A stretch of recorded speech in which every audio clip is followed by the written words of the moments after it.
पंच परमेष्टि भगवान की जय हो। आचार्य श्री गुरुवर कुंद कुंद महाराज की जय हो। आचार्य श्री गुरुवर विद्यासागर महाराज की जय हो। परम पूज्य निर्यापक श्रवण मुनि पुंगव श्री सुधासागर जी महाराज की जय। आचार्य संघ की जय। बहुत करुणा दया करके कह रहा हूं, धर्म करना या नहीं करना, धर्म की बात पर चिड़चिड़ापन मत करना। धर्म करना या नहीं करना, कभी ये नहीं कहना मैंने बहुत धर्म करके देख लिया, कभी मत बोलना। करना नहीं करना हमेशा यही बोलना, हाँ करना तो यही चाहिए, लेकिन नहीं होता। इसलिए लोग धर्म को कहते हैं कि धर्म करते समय हमें उपलब्धि नहीं हुई तो मैं धर्म छोड़ दूंगा। इसलिए मैं तो कभी नहीं बोलता हूं, मैं तो उल्टा बोलता हूं, इसलिए मेरे चेले पक्के होते। मैं कभी नहीं बोलता हूं कि धर्म करने से तुम्हारे अच्छे दिन आ जाएंगे। मैंने आज तक किसी को शांति धारा की नहीं कही। मैं तो कहता हूं जितने जितने धर्मात्मा बनोगे उतने उतने संकट आएंगे। धर्मात्मा बनो और संकट को निमंत्रण दो। संकट झेलने की औकात हो तो धर्मात्मा बनना, नहीं तो मत बनना। फॉर एग्जाम्पल रामचंद्र जी यदि धर्मात्मा नहीं होते, धर्म का पक्ष नहीं लेते, तो क्या कोई उन्हें वनवास भेज पाता? कौन भेज सकता? मां धर्म के कारण से, धर्मात्मा होने के कारण से, पितृभक्त होने के कारण, मातृभक्ति होने के कारण से, माता पिता की भक्ति के लिए, सत्यवादी धर्म के कारण से धर्मात्मा को दुनिया दुख देता है। ये कर्म भी धर्मात्मा ही को दुख देते हैं, दुनिया भी धर्मात्माओं को ही दुख देती है, दुनिया सज्जनों को ही परेशान करती है। कान खोल के सुनो, तुम जैसे ही धर्मात्मा बनोगे अड़ोसी पड़ोसी सब परेशान करेंगे। एक सांप था, बहुत बहुत बड़ा सांप था, उसके नाम से लोग कांपते थे,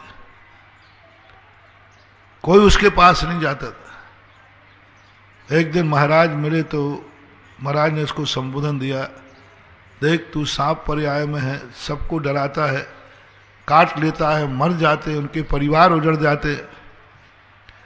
महाराज के संबोधन से प्रभावित हुआ। उसने कहा ठीक महाराज जी, आज से मैं किसी को नहीं काटूंगा। सब में हल्ला हो गया कि उस सांप ने काटना छोड़ दिया, नियम ले लिया, अब जो देखो वो उसको पत्थर मार रहा है। बच्चे बच्चे उसको उठा के यूं फेंक देते, क्योंकि अब ये काटेगा तो नहीं। वो सारे शरीर में उसको पत्थर मारे, लोगों ने खूब सब कुछ किया। बाबा जी के पास पहुंचा, बाबा जी जब तक मैं अधर्मी था कोई मुझे छू नहीं सकता था, और जब से मैं धर्मात्मा हुआ हूं तो देखो मेरी हालत क्या हो गई। महानुभाव आप लोग भी ये मानस बना लो कि धर्मात्मा बनने के बाद संकट ज्यादा आएंगे, दुश्मन ज्यादा होंगे, परेशानियां बढ़ेंगी। यहां तक परेशानी बढ़ेगी धर्मात्मा बनने पर कि तुम्हारे पास एक कौड़ी भी नहीं बचेगी, एक जोड़ी पहनने के कपड़े बच जाएं ये भी समझना, नहीं तो अंडरवियर बनियान बचेगा। और ज्यादा धर्मात्मा बने तो वो भी चला जाएगा। देख रहे हो, मैं पूरा धर्मात्मा बना, हम लोग देखो सब गया। इतने बनने की औकात हो तो धर्म करना। प्रकृति भी परेशान करेगी, सर्दी गर्मी बरसात, धर्मात्मा बने नहीं, खाने की मुश्किल पड़ जाएगी। 32 गिलास खाना है, 32 संतराएं। तुम्हारे मुनिराज सबसे ज्यादा धर्मात्मा है, बस कर्म उन्हीं के पीछे पड़ता है। भोजन के समय इतना ज्यादा विघ्न डालता है, इतना ज्यादा विघ्न डालता है, 1 दिन 2 दिन 3 दिन 4 दिन 8 दिन, पता नहीं क्या कर्म पीछे पड़ जाता है। धर्मात्मा के पीछे कर्म पड़ता है। साधु का 24 घंटे कहीं ना कहीं से अशुभ कर्म का उदय रहता है। 24 घंटे असाता का उदय बना ही रहता है। गर्मी हो तो लो साहब, एक टाइम में कितना खाओगे पियोगे? प्यास लगेगी,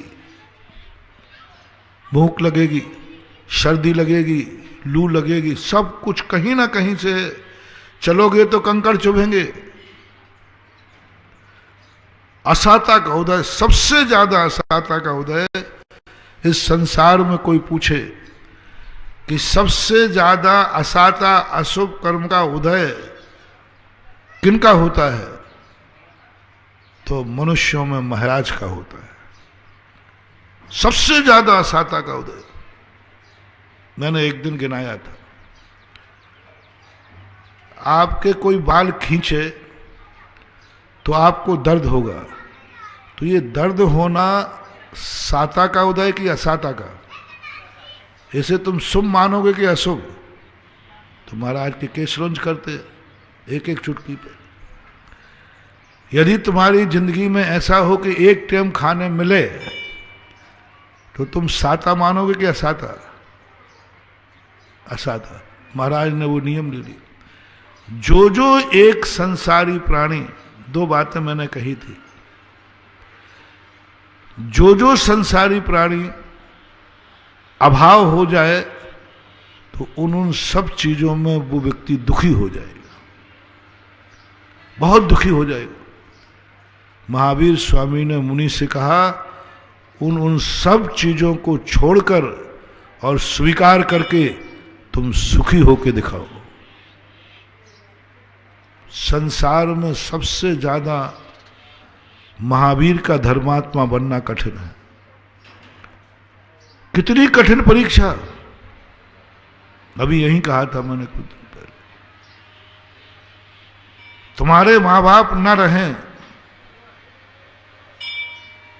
तो तुम अपने आप को अच्छा मानोगे कि बुरा? बुरा मानोगे। महावीर ने कहा, तुम मां बाप के बिना रह के दिखाओ।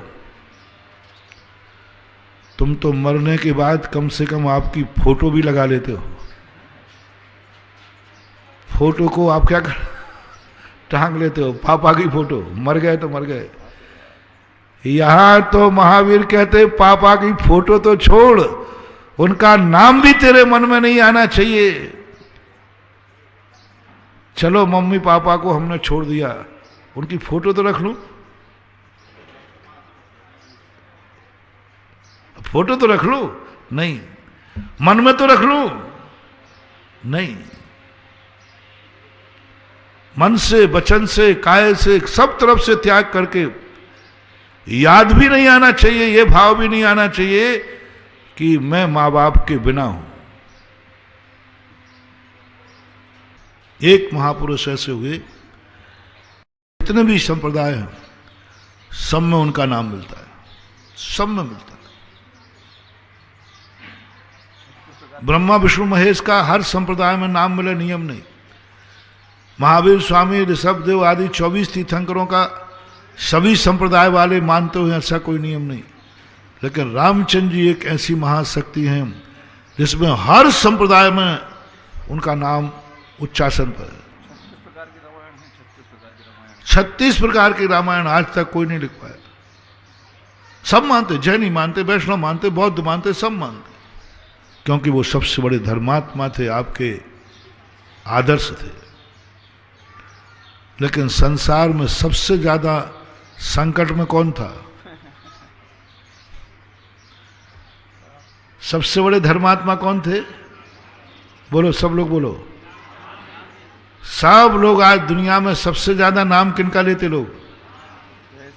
हर राम राम राम भैया, राम राम, सब राम नाम उसी का लेते, जय श्री राम, सब राम के हनुमान, सब राम के। और हनुमान जैसे भक्त भी राम के हुए, और किसी के भक्तों की प्रसिद्धि नहीं है। ये तो हुआ एक पक्ष धर्मात्मा का। अब जो तुम कहते हो कि धर्म करने से संकट दूर हो जाएगा, तो मैं कहता हूं संसार में सबसे ज्यादा संकट किसने झेले? उससे बड़ा कोई दुखी बताओ। एक 5-6 घंटों में ये क्या हो गया? ऐसा पाप कर्म का उदय, ऐसा अशुभ कर्म का उदय कि एक तन पे कपड़ा था। शाम को बॉडीगार्ड चल रहे थे, छत्ता चल रहा था, वैभव चल रहा था, जहां जाओ वहां सुरक्षा कवच चल रहा था। 6 घंटे के अंदर कोई बॉडीगार्ड नहीं, एक कपड़ा था तन पे, दूसरा भी नहीं। जनक जैसी राजा की पुत्री जो नाजों में पली, धर्मात्मा की संगति की, धर्मात्मा जीवन में आ गया, धर्मात्मा पति बन गया। हालत देखो, जन्म से राजकुमारी नाजों से पली, और जब निकाली गई तो एक साड़ी पर। ओ माताओं, अपनी किस्मत को कोसने वाले, बार बार मरने की धमकी देने वालियों, बार बार ये कोसने वाले, जब भी झगड़ा होता है बीवी कहती कौन सा सुख दे दिया। तुम लोग मुस्कुरा रहे हो यार, मैं सही बोल रहा हूं। ये टहने तुम लोग सुनते हो, यानी मियां बीवी में झगड़ा होता है तो पहला शब्द कौन सा सुख दे दिया। अब तुम कहना कौन सा दुख दे दिया, ये तो बताओ। क्या तुम्हारे जीवन में ऐसा दुख है कि तुम्हारे लिए पहनने के लिए मात्र एक साड़ी है बस, और कल भोजन के लिए कुछ भी नहीं है, रहने को मकान नहीं है, खाने का दाना नहीं है, बदलने को कपड़े नहीं है,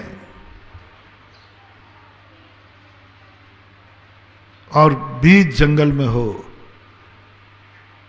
इससे दुखी नारी बताओ कोई, आपको मिली हो तो बताना भैया।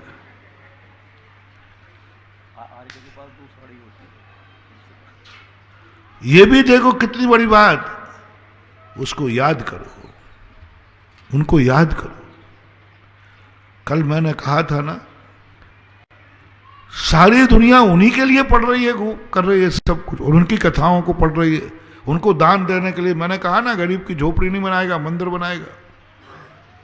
क्यों? और अक्सर कर देखना, वर्तमान युग में भी पापियों को खूब फलता फूलता दिखाया है, और धर्मात्माओं को हमेशा संकट में दिखाया है। हमेशा देखना, पिक्चरें तो आप लोग देखते ही हो, पूरी पिक्चर में फलता फूलता खलनायक रहता है कि हीरो रहता है?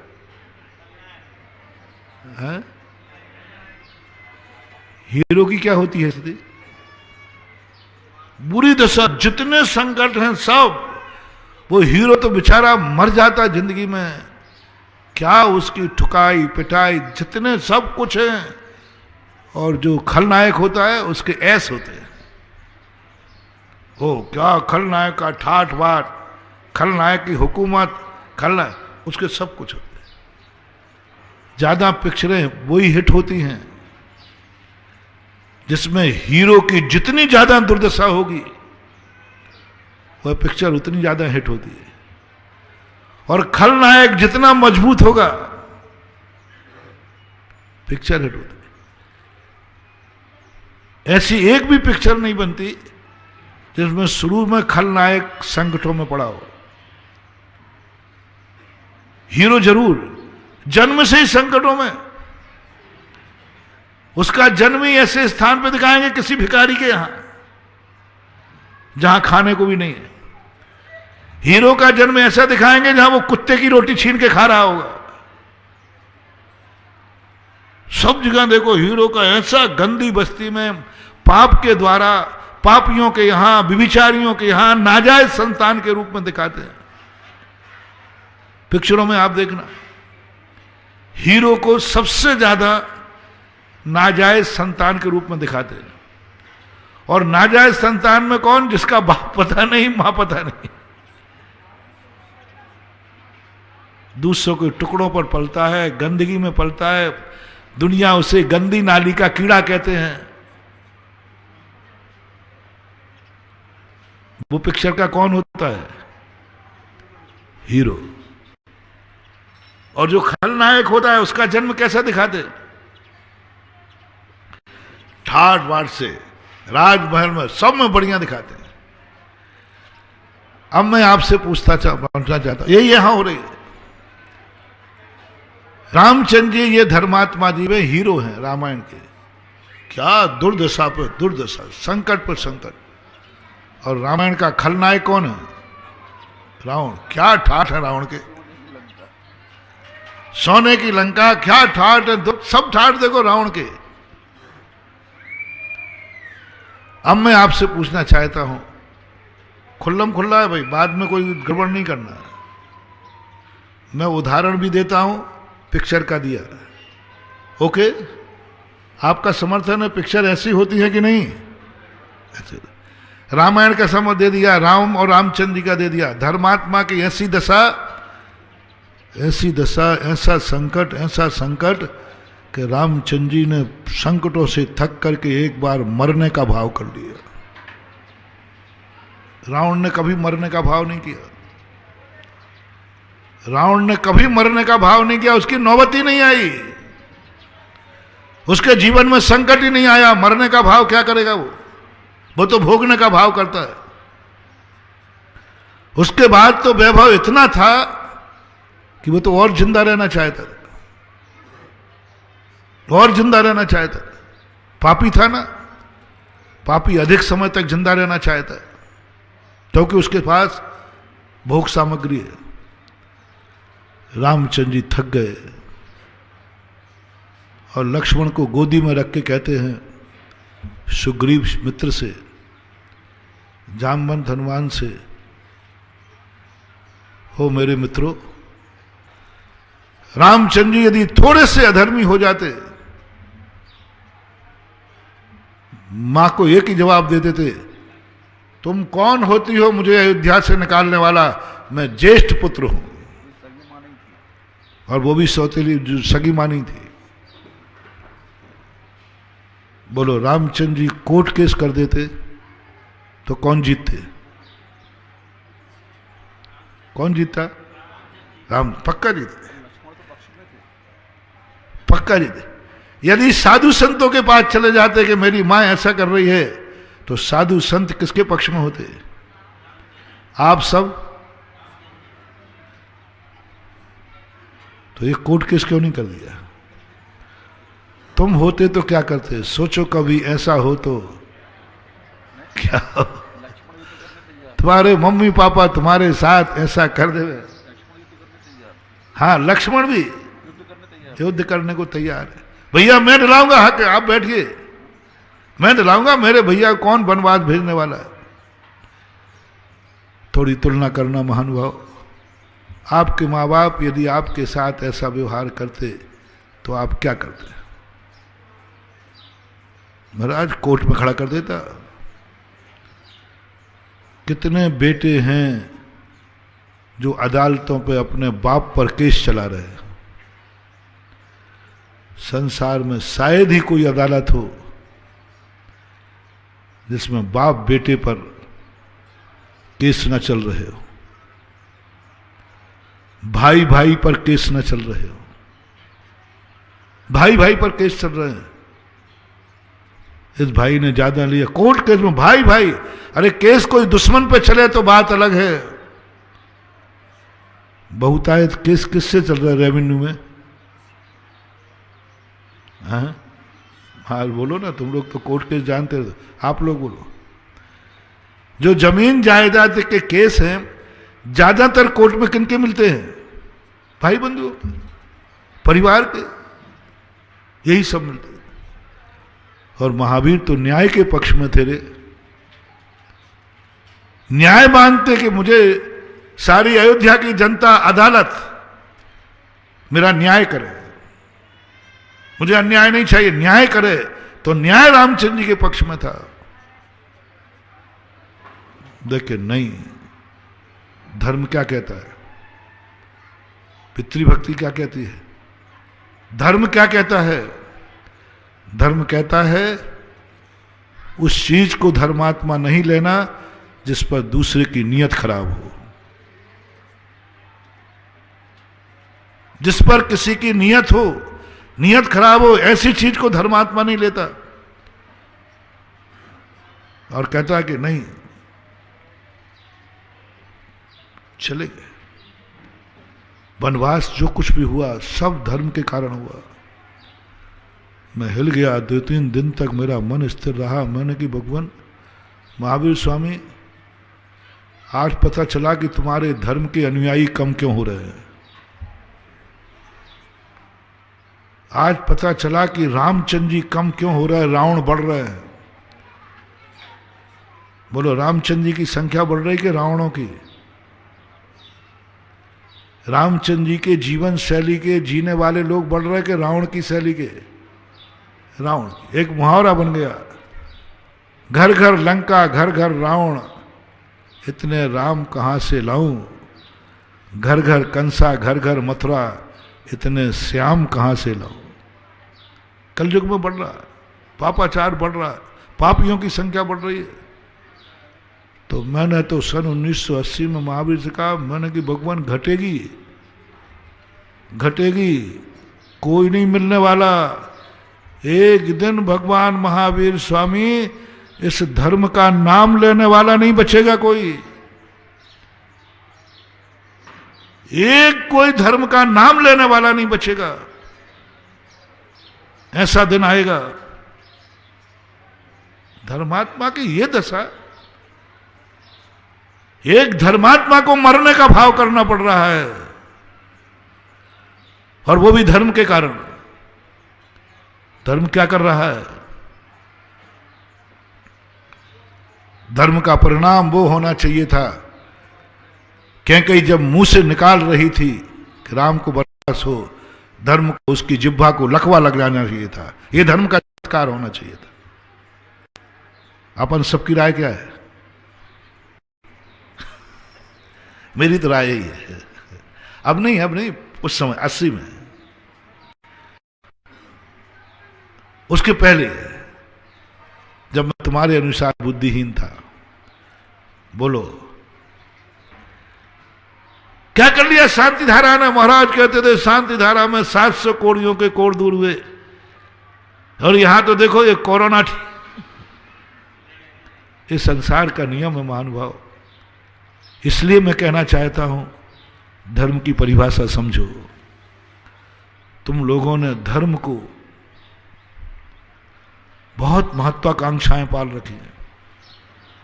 धर्म करने से ये होगा, ये होगा, ये होगा, ये होगा, ये होगा, और वो होता है नहीं। तुम घृणा करने लग जाते। तो मैं एक ही बात का प्रयास कर रहा हूं। मैंने वर्तमान युग से सीखा, आपकी पिक्चरों की कहानी सुन करके सीखा, साहित्य में पढ़ के सीखा कि धर्मात्मा को कभी सुखी मत दिखाना, नहीं तो धर्म की बहुत बड़ी बाद में मजाक उड़ेगी। धर्मात्मा को जितना दुखी दिखा सको दिखाओ, दिखाओ। मरने का भाव कर रहा है, कराओ। मुझे तो बाद में आया कि रविशरण महाराज को ये बात गोल कर देना चाहिए कि रामचंद्र जी ने मरने का भाव किया। इससे धर्म की बड़ी अप्रभावना होती है। लोग धर्म से घृणा करेंगे, देखो धर्मात्मा मरने के भाव कर रहे हो। तो मैंने कहा रविशरण महाराज, आपको इतनी अकल नहीं थी क्या? अरे लिख रहे थे ये बात नहीं लिखते, अप्रभावना होगी। लेकिन नहीं, वो आचार्य तो कहते वो बात तो जरूर लिखूंगा। रामचंद्र जी के सुखों का वर्णन मुश्किल से एक अध्याय में 40-50 पन्ने हैं बस, सुखों का वर्णन। और दुखों के वर्णन में पूरी रामायण लिखी गई। दुख ही दुख, जितने दुख आए, पता नहीं आचार्यों को धर्मात्माओं के दुख लिखने में क्या मजा आता है, संकट लिखने में मजा आता है। सभी जितने भी लेखक हुए, चाहे जैन दर्शन के हो चाहे वैष्णव दर्शन के, वे अपने भगवानों के, भगवान सुख भोजा उसका वर्णन कम है, दुख का ज्यादा वर्णन। पारसनाथ ने 10 भवों में सुख भी भोगे हैं, उनका वर्णन ज्यादा है कि उनके दुख का वर्णन ज्यादा है? दुख का, कमर ने खाया, कमर ने शेर बन गया। अरे मैंने कहा उसने कुछ अच्छे भी तो किए हैं, वो तो बताओ। बोले वो तो ठीक है, चलता है। सारे आचार्य कह रहा हूं, सारे आचार्य धर्मात्मा के दुख की कहानी लिखने में एक एक को खोल देंगे, एक आध कोई दुख छूट तो नहीं गया। क्या मजा आता था। रामचंद्र जी के दुख, महावीर के दुख, पारसनाथ के दुख अब पता चलने लगा। उस समय मुझे बुरा लगता था, मैंने कि नहीं, धर्मात्मा के सुख के दिन लिखना चाहिए जिससे धर्म की प्रभावना होगी। वो धर्मात्मा ने धर्म किया तो ऐसा सुखी हो गया, वो ऐसा सुखी हो गया, ऐसा हो गया, ये लिखे। वो दुखी हो गया और तो मैंने तो उस समय कह दिया था, मुक्तागिरी में था मैंने भगवान महावीर स्वामी की मूर्ति थी वहां, मैंने जम के भगवान को आड़े हाथों लिया। मैंने कहा भगवान बैठे रहो यहीं वेदी पे, इस कलयुग में आपका नाम धीरे धीरे डाउनफॉल हो जाएगा। हम लोग तो बन गए सो बन गए, अब कोई नहीं बनेगा धर्मात्मा। कष्टों पर कष्ट, देखो ये रामचंद्र जी ने मरने का भाव कर रहे, किस कारण किया? तो महावीर स्वामी कहते हैं धर्म के कारण। आपको मालूम है? बोले मालूम है। आपको मालूम है कि रामचंद्र जी ने धर्म के कारण मरने का भाव करना पड़ा? बोले मुझे क्या बुद्धि होता, मैं सर्वज्ञ हूं, सर्वज्ञ। तो भी मैं चाहता हूं, गजब महानुभाव, सावधान, चेत जाओ। सुख मिले तो तुम किसी चीज को चले पाने चल पड़ो, वो तो व्यापार है। कितना भी दुख आ जाए मैं उसे पाके रहूंगा, ये समर्पण है, श्रद्धा है, भक्ति है। सुख के लिए तो दुनिया कर लेता है, सुख मिलेगा इसलिए हम चल रहे। नहीं, तुम तो करो कितना भी दुख हो जाए। महावीर ने ये 22 परिचय बता करके, बोलो किस लिए मुनि बन रहे हो? मूड मुड़ाए 3 गुण सिर की मिट गई खाज, खाने को लड्डू मिले और लोग कहें महाराज। 22 परिचय लिस्ट देख लो। ये 22 संकट आएंगे तुम्हारे ऊपर, खा भी नहीं पाओगे। 22 संतराय, खाना भी नसीब नहीं होगा। गर्मी हो चाहे सर्दी हो, बुखार हो चाहे कुछ भी हो, खाना भी नसीब नहीं है तुम्हारे लिए। साधु का आहार कराना कितना कठिन है महानुभाव। लोग कांप जाते हैं, बोले महाराज 1000 लोगों को भोजन कराने में कोई दिक्कत नहीं है, एक दिगंबर साधु को कांपते हो आप लोग, कांपते हो, आत्मा कांपती है। हे भगवान कब कैट जाए। साधु को बैठने में कितनी देर लगती है, मनाने का भी मौका नहीं है। साधु ने देखा नहीं, ये सारी चीजें सोच लो, विचार कर लो। मुनि बनने के पहले तुम धर्मात्मा हो, सारे संकट तुम्हारे ऊपर आएंगे। तभी तुम दुनिया में पूज जाओगे। अब 1 मिनट आपसे पूछ लूं, धर्मात्मा बनोगे, राम जैसी दशा होगी।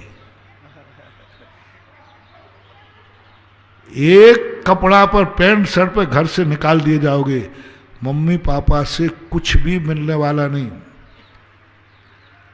कुछ भी मिलने वाला नहीं। तेरे बाप तेरे नाम से एक कौड़ी नहीं देगा, तेरी मां कुछ नहीं देगी, एक कपड़े पर घर से निकलना है, कल का नाश्ता नहीं, कुछ नहीं तुम्हारे पास, और तुम्हारी पत्नी भी साथ है। महिलाओं सुनो कान खोल करके, एक साड़ी मिलेगी, कल बदलोगे क्या? क्या है? क्या कहीं ने इतना भी नहीं सोचा कि राजकुमारी रही है बचपन से, इसने वो ड्रेस से पहनी है, तो एक ड्रेस पहनी, कल दूसरी बार उसको, सीता जब राजकुमारी थी ना, एक ड्रेस एक दिन में पहनती थी, दूसरे दिन वो ड्रेस ही नहीं पहनती थी। राजकुमारी थी, जनक पुत्री थी। और यहां राजकुमार अयोध्या नरेश की वधू बन के आई है रघुवंश की, एक साड़ी तो साथ में रख देती है, कल क्या बदलेगी? कल क्या बदलेगी? ये नारी जाति है। आज रामचंद्र जी की रक्षा के लिए सेना लगी है। अरे 2 बॉडीगार्ड तो भेज देती कि भाई कल के दिन रामचंद्र की कौन रक्षा करेगा? कुछ नहीं, सब निर्दयी हो गए। धर्मात्मा के प्रति मैं सारा श्रेय धर्मात्मा को दे रहा हूं, क्योंकि धर्मात्मा और अधर्म का सहारा ले लेते। रावण ने अधर्म का सहारा लिया, सुखी रहा, कभी जिंदगी में नहीं आया। पिक्चर का मैंने उदाहरण दिया। अब जो पिक्चर देखो मेरी दृष्टि से देखना, मेरी दृष्टि से देखना, हीरो को देखना और खलनायक को देखना, दोनों में से तुम्हारी पूरी जिंदगी ठाठ किसके रहते हैं? अब मैं पूछता हूं तुम्हें, धर्मात्मा बनना है या अधर्मी बनना है? अधर्मी तो तुम हो ही।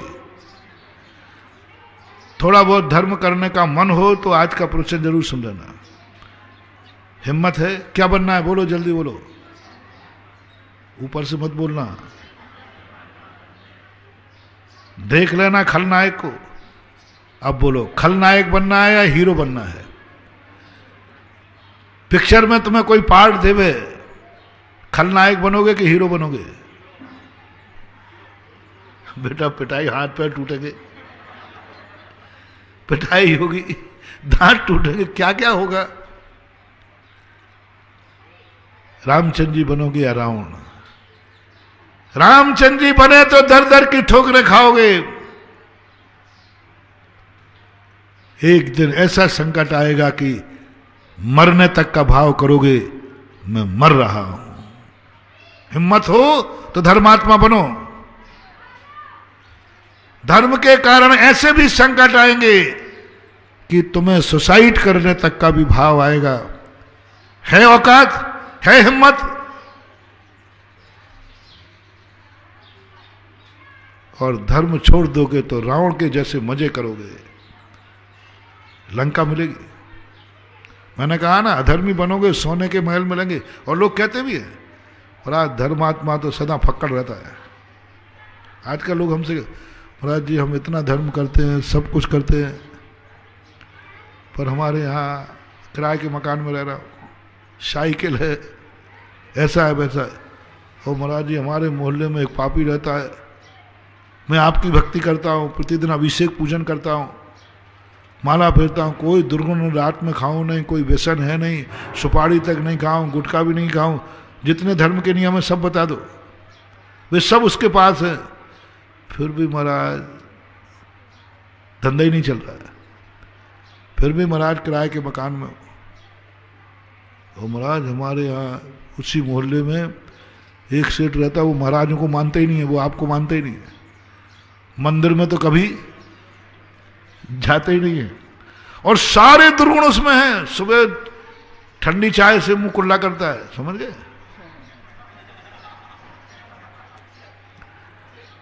सुबह से उठ करके वो सारे जितने व्यसन है महाराज उसमें हैं। लेकिन क्या ठाठ है महाराज, बंगला है, गाड़ी है, ये है, सब है। मैं मुस्कुरा जाता हूं। मैंने कहा ओहो, आज भी धर्म जीवित है, आज भी धर्म जीवित है, क्योंकि धर्मात्मा संकट में है। जब जब धर्मात्मा संकट में रहेगा समझ लेना धर्म जीवित है। और अधर्मी जितना सुखी रहेगा समझ लेना धर्म का चमत्कार चल रहा है।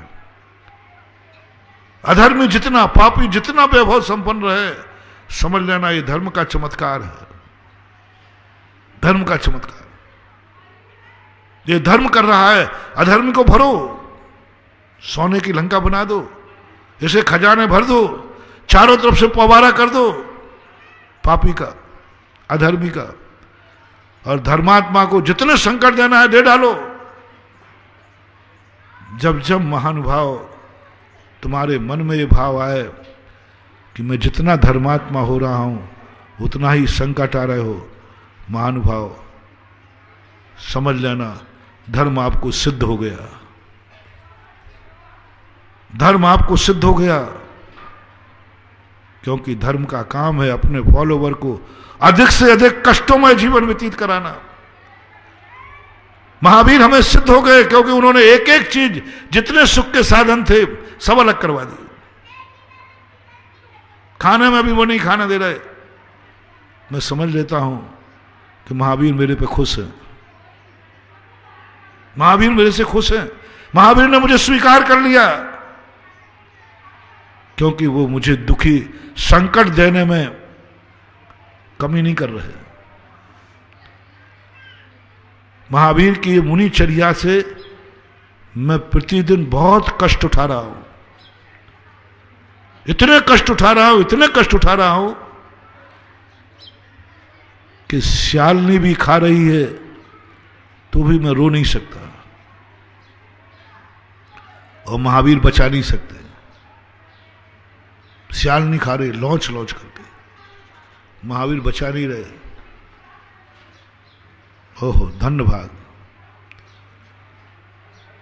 महावीर बचाने आ जाए तो मैं समझ लूंगा ये धर्म खोटा है। भगवान बचाने आ जाए तो समझ लेना ये धर्म खोटा है। और भगवान अपने भक्त को श्यालनी से खाते देख रहे हैं फिर भी बचाने नहीं आ रहे हैं, समझ लेना धर्म चोखा है। आज रविवार को क्या होगा, पूरा उल्टा प्रवचन हो रहा है। तुम्हारे लिए धर्म पर संकट आ जाए और धर्म पर कोई बचाने वाला नहीं आए तो समझ लेना चाहिए तुम्हारा धर्म चोखा है, और बचाने कोई आ जाए तो समझ लेना तुम्हारा धर्म खोटा है। सुकौशल महाराज कहते, सुकमाल महाराज कहते नहीं, श्यालनी खा रहे प्रभु तुम बचाने मत आना, नहीं तो मैं तुम्हें भगवान मानना छोड़ दूंगा। मैंने एक बहुत पहले कविता लिखी थी, एक बार सुनाई थी। हे भगवान तुम मेरे जीवन के संकट दूर मत कर देना, अन्यथा मैं नाराज हो जाऊंगा, मैं नाराज हो जाऊंगा। देखना मैं कैसा हूं। दुनिया तो डरती है कि भगवान नाराज नहीं हो जाए, और मैं क्या दादागिरी दिखा रहा हूं भगवान से कि भगवान ध्यान रखना मैं नाराज नहीं हो जाऊंगा, मैं नाराज हो जाऊंगा तुमसे, बोलूंगा भी नहीं, नमोस्तु भी नहीं करूंगा, आऊंगा नहीं तेरे दरवाजे, क्योंकि तूने मेरा संकट दूर क्यों किया। मेरा संकट दूर मत कर देना, अन्यथा मैं नाराज हो जाऊंगा।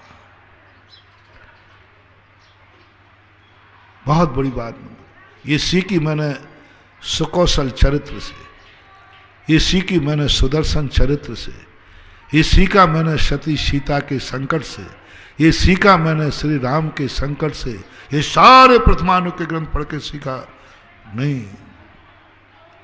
भगवान मेरे संकट दूर नहीं करेंगे, ये सीखा मैंने हनुमान चरित्र से। हनुमान कहते हैं प्रभु मैं सदा तेरे संकट दूर करूंगा, तू मेरे नहीं, तू मेरे काम नहीं आएगा, मैं तेरे काम करूंगा।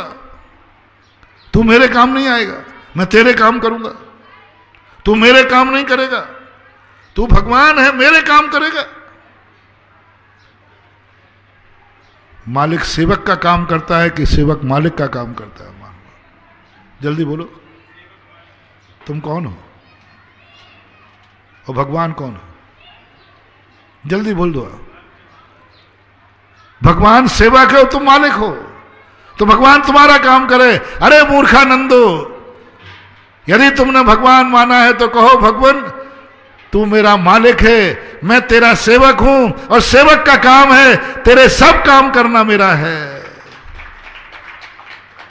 तेरी पूजा मैं करूंगा, तू मेरा भोजन की व्यवस्था नहीं करेगा, मैं तेरे पूजा की व्यवस्था करूंगा। मैं सेवक हूं, मैं तेरी सेवा करूंगा प्रभु। बॉडी गॉड राष्ट्रपति को बचाता है कि राष्ट्रपति बॉडी गॉड को बचाता है? निर्णय करो। बड़ा कौन है पहले बता दो, छोटा कौन है? कौन किसको बचाता है? सामने से संकट आया तो बॉडी गार्ड पीछे सुखता हुआ सरकार बचाओ, जेल में जाएगा, फिर वो सड़ेगा। यदि राष्ट्रपति पर संकट आ जाए और बॉडी गार्ड राष्ट्रपति के पीछे छुप जाए तो बोलो उस पर कौन सी धारा लगेगी? सीधा जेल जाएगा। कौन आगे आता है? एक बॉडी गार्ड राष्ट्रपति को बचाता है, और उनको बचाने में कई बार मर जाता है। कौन मरता है? अब आप बता दो, आपका भगवान बड़ा है कि तुम बड़े हो? बॉडी गार्ड कौन है तुम्हारा? भगवान। तू बचा भगवान, भगवान बचा। तू भगवान है ना, बचा। तुम राष्ट्रपति के पीछे छुप रहे हो। तुम कहते हो भगवान बचाओ। नहीं महानुभाव, एक नियम करो, भगवान मेरा बॉडीगार्ड नहीं होगा, मैं भगवान का बॉडीगार्ड हूंगा। मैं भगवान मेरे लिए नहीं बचाएगा, मैं भगवान को बचाऊंगा, और उसको बचाने के लिए मुझे मरना पड़े तो मैं मरने को तैयार हूं, क्योंकि मैं भगवान का बॉडीगार्ड हूं। कौन है तुम्हारे अंग रक्षक? हम। भगवान मेरा रक्षक नहीं है, मैं भगवान का रक्षक हूं। भगवान मेरा बॉडीगार्ड नहीं है, मैं भगवान का बॉडीगार्ड हूं। उनकी रक्षा करना, उनकी सुरक्षा करना, ये सब कुछ, यही परिणाम तुम्हारे जीवन में आना चाहिए। ये एप्लीकेशन पर आपको दस्तखत करना है। भगवान अपना मंदिर बनाएगा और भक्तों का भी मकान बनाएगा, और मेरे द्वारा एप्लीकेशन जाएगी। और तुम्हें मालूम है कि मेरे द्वारा एप्लीकेशन जाएगी तो मंजूर होगी होगी, फॉरवर्ड मैं कराऊंगा। और दूसरी चिट्ठी लिखूंगा ये कि भगवान, हो आत्मा उछल रही है, आत्मा रोमांचित हो रही है, आत्मा गदगद हो रही है कि भगवान तू मेरा मकान नहीं बनाएगा, वो मेरी किस्मत में होगा तो मैं बना लूंगा, लेकिन मैं तेरा मंदिर जरूर बनाऊंगा। मेरे जीवन के संकट दूर होवे या नहीं होवे, लेकिन तुझे संकट नहीं आने दूंगा। मैं बचूं या मरूं, जब तक मैं जिंदा हूं तेरे ऊपर आंच नहीं आने दूंगा। ये चिट्ठी लिखना चाह रहा हूं। दूसरी, मेरा मकान बने या नहीं बने, तेरा मंदिर भी मैं बनाऊंगा। मेरा मकान बनेगा, मैं बना लूंगा, तू नहीं बनाएगा, ध्यान रखना। तू मेरा मकान नहीं बनाएगा, तू मुझे गाड़ी नहीं देगा, तू मेरा भोजन की व्यवस्था नहीं करेगा, और मैं तेरा मंदिर बनाऊंगा, मैं तेरी पूजा व्यवस्था करूंगा, मैं तेरी सेवा करूंगा, तेरे संकट दूर करूंगा। मेरे रास्ते के कांटे तू दूर नहीं करेगा, तेरा रास्ता जहां से चलेगा मैं अपनी आंखों से वो रास्ता दूर करूंगा। ये एक चिट्ठी ये जाना चाहता हूं। विचार कर लो, विचार कर लो। 4 पुण्यात्मा चाहिए है बस इतने। कौन सी चिट्ठी में आपका दस्तखत कराऊं? 2 चिट्ठी हो गई। पहली चिट्ठी क्या है? भगवान अपना खुद का, रिपीट करता हूं, भगवान अपना खुद का मंदिर बनाए और सब भक्तों के मकान बनाए। बनेंगे पक्का है। मैंने कहा ना, मैं फॉरवर्ड करूंगा, ऐसे मत समझना कि नहीं होगा। बोलो आपकी तैयारी क्या है? और भगवान बनाएगा अपना मंदिर। मैं कह दूंगा आपका मंदिर बनाना है, नहीं तो बैठे रहेंगे, क्या फर्क पड़ता अपन को। और तुम्हारा मकान बने, सबके मकान बनेंगे, एक भी बिना मकान के बढ़िया मकान बनेगा। जो एलिवेशन तुम पास करोगे वो पास कराऊंगा। चलो, जैसा तुम्हारा नक्शा होगा वैसा बनवाऊंगा। और क्या कहूँ, सोने का बनवा दूंगा, और क्या कहूँ, सोने की ईंटें लगवाऊंगा। अरे बस इस दस्तखत कर दीजिए आप। हाँ महाराज मुझे मंजूर है। रावण ने यही दस्तखत किए थे, तू अपना खुद का मंदिर बना और मेरा मकान ही बना, क्योंकि तू मेरा भगवान है, तू मेरा देवता है। इधर मंदिर में बैठा बैठा क्या कर रहा है, ना आगाड़ी है ना पछाड़ी है, और तुझे मंदिर की जरूरत भी क्या है, मुझे तो मकान की जरूरत है। ये और लिख दूंगा नीचे। भगवान कहे मेरे पास बजट इतना नहीं है कि मैं अपना मंदिर बनाऊं और तेरा मकान बनाऊं, तो फिर अपन दूसरा एप्लीकेशन क्या लिखेंगे, भगवान तुझे मंदिर की जरूरत क्या है, कौन लुट जाएगा, कौन मर जाएगा, कौन तुझे, तू तो भगवान है। भगवान ने पूछा कि बजट है, या तो मैं अपना मंदिर बना लूं या तेरा मकान बना दूं, दो में से एक बनेगा। आपका प्रस्ताव क्या है? झूठ मत बोला, अंदर से बोलना, झूठ बोले कौआ काटे। 90% यही कह देंगे भगवान तुझे मकान की, मंदिर की जरूरत क्या, मैं तो बाल बच्चों वाला हूं, सर्दी गर्मी लगती है, चोर डाकू लुट जाता हूं। 90% अंदर से ये भाव करेंगे भगवान तुझे मंदिर की क्या जरूरत, मेरा मकान बना दे। 10% लोग अभी कलयुग जवानी पर नहीं है। मेरी विचारधारा के लोग कुछ बहुत कम मिलेंगे मेरे भक्तों में। भगवान मेरा उस पर गुरुदेव, मेरे हस्ताक्षर उसमें होंगे कि मेरी झोपड़ी बने या नहीं बने, मैं भगवान का मंदिर बनाऊंगा। मेरे संकट दूर हो या नहीं हो, भगवान पर संकट नहीं आने दूंगा, आंच नहीं आने दूंगा। ये मेरे पर दस्तखत कीजिए। भगवान से, भगवान खुद अपना मंदिर नहीं बनाएगा, मैं भगवान का मंदिर बनाऊंगा, और मेरा मकान तो भगवान बनाएगा ही नहीं, कौड़ी भी नहीं लगाएगा, कौड़ी भी नहीं मांगूंगा भगवान से।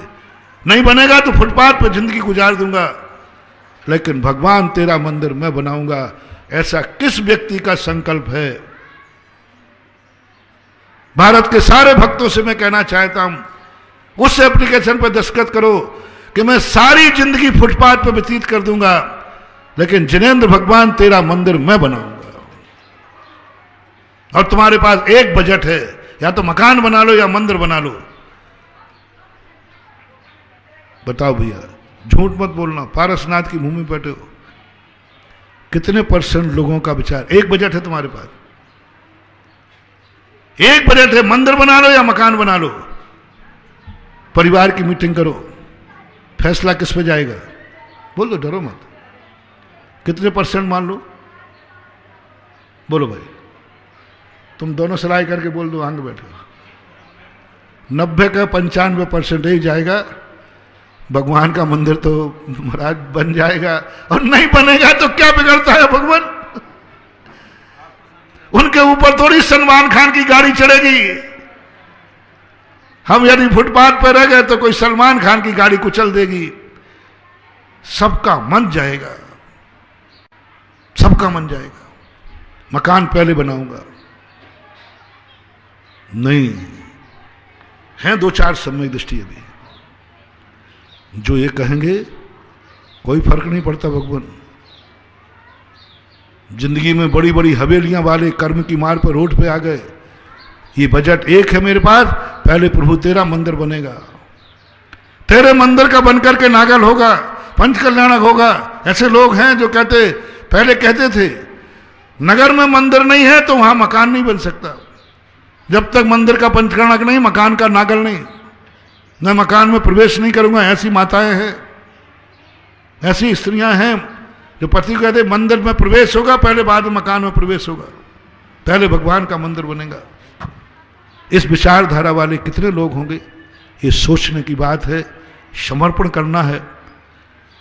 20 लोग अभी तक ऐसे आ चुके हैं जिन्होंने ऐसे लोग भी दिए हैं जिन्होंने मकान और मंदिर में से 2 में से एक चुनना पड़ा है, मंदिर चुना है। हम हर चूल्हे की रोटी खा के आते हैं। ऐसे लोगों ने मंदिर बोले हैं जिन्होंने मकान और मंदिर में से एक चुनना पड़ा, मंदिर चुना, मकान नहीं चुना। 4 और रह गए, बस 4 और जीव मिलना है। ऐसे 20 हो गए, 4 रह गए, 4 ठोल रह गए। मात्र कितने रह गए? जो निर्णय करेंगे। अभी तो मैं उन्हीं की कह रहा हूं। मकान में और मंदिर में दो में से एक चुनना है। सबकी राय क्या है? विज्ञानवादी, सुधारवादी, आधुनिक लोग का पक्ष किस पे जाएगा? और आपका खुद का पक्ष किस पे जाएगा? खुद की बता दो ना। महाराज मकान पे जाएगा। ठीक है, मैं दया करता हूं, बिल्कुल नाराज नहीं हूं, गुस्सा नहीं हो रहा देना, दया बात ठीक भी है। देखो महाराज, आप देखो, आप बहुत डांटा करते हो हम लोगों को, बहुत चमड़ी उधेड़ते हो। नहीं, चलो आज दया करता हूं, ठीक है, चलो तुम्हारे ऊपर से, क्योंकि एक का बजट है तो मकान बना लेना, मैं तुम्हारी सिफारिश कर दूंगा, मैं तुम्हारे साथ रहूंगा। कोई तुम्हारे लिए कुछ कहेगा तो मैं कहूंगा बाल बच्चों था, मकान बनाएगा, मंदिर बाद में बनाएगा। मैं भी इसी विचारधारा का हूं और था। अब मैं उनकी बात कर, जिनके पास दोनों का बजट है उनको क्या करना चाहिए? मकान भी बना सकते हैं और मंदिर भी बना सकते हैं, दोनों बना सकते हैं। उनमें से कितने परसेंट दोनों चीजें बनाएंगे और कितने परसेंट अकेला मकान बना के रह जाएंगे? इनका परसेंटेज बताओ। अब तो मेरे साथ हो जाओ रे। मैं तुम्हारे साथ हो गया। ऐसे लोग हैं भारत में कि नहीं बोलो, जो भगवान भी मकान भी बना सकते हैं, बन चुके हैं, और मंदिर भी बना सकते हैं। और कहें भगवान दोनों बनेंगे। मकान बना लिया है तो मंदिर भी बनेगा, और मंदिर बनाया है तो मकान भी बनेगा। ये बीच की कड़ी, मानव की कड़ी, दानव मानव दोनों बीच की कड़ी। भगवान मकान भी बनेगा, मंदिर भी बनेगा।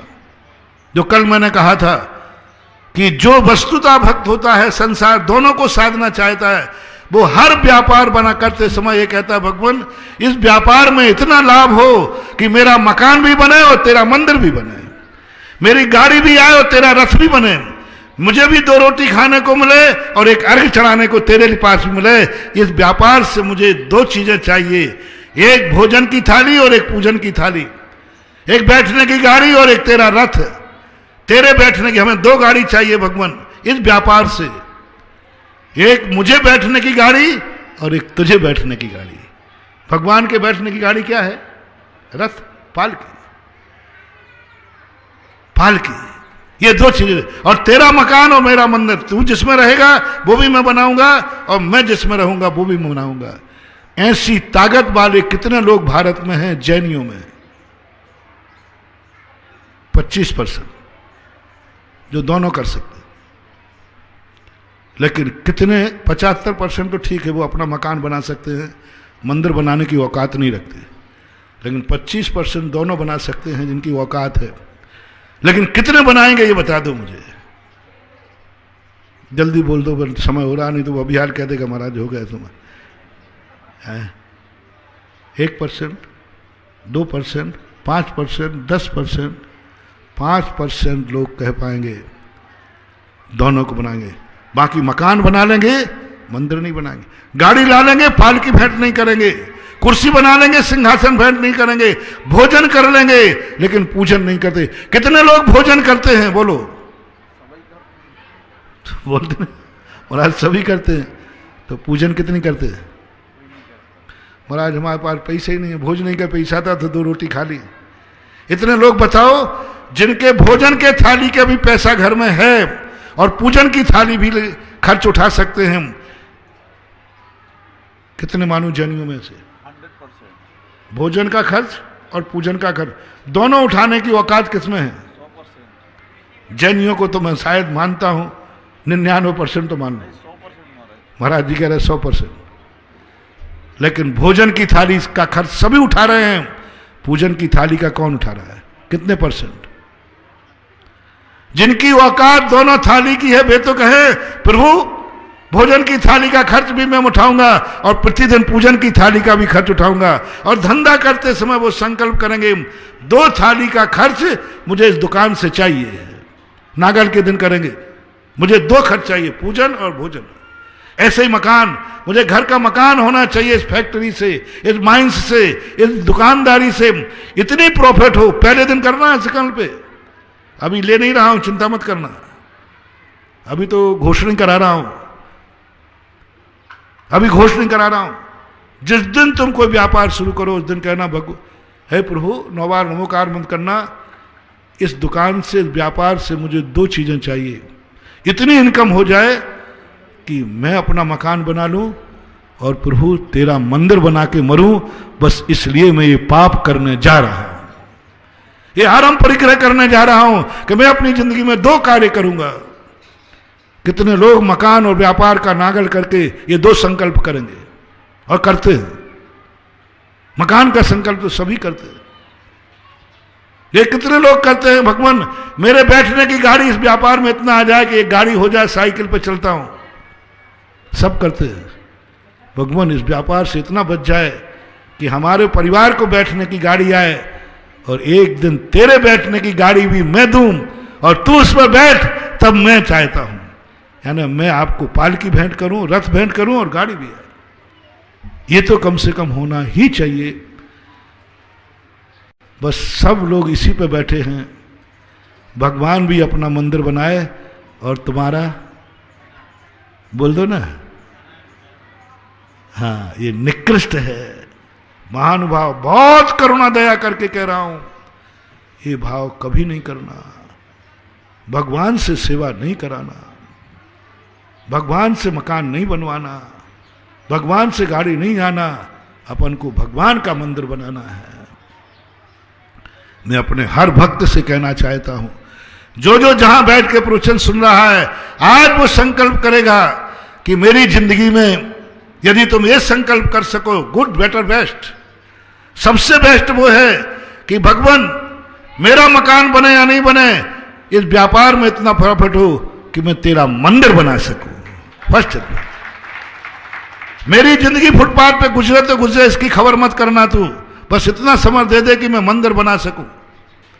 मुझे भोजन मिले या ना मिले, इतना दे देना कि मैं प्रभु तेरे चरणों में अर्घ्य चढ़ा सकूं। हीरो की परिभाषा तुम्हें बताई, फैसला करना है हीरो बनना है या खलनायक, राम बनना है या रावण। और मैंने रामचंद्र जी के दुख, फैसला करो आप, रामचंद्र जी बनोगे, दुख पर दुख आएंगे, सहन करने को तैयार हो, रावण बनोगे, सुखी सुख आएंगे, फैसला तुम्हारे हाथ में। As you like. महावीर भगवान की।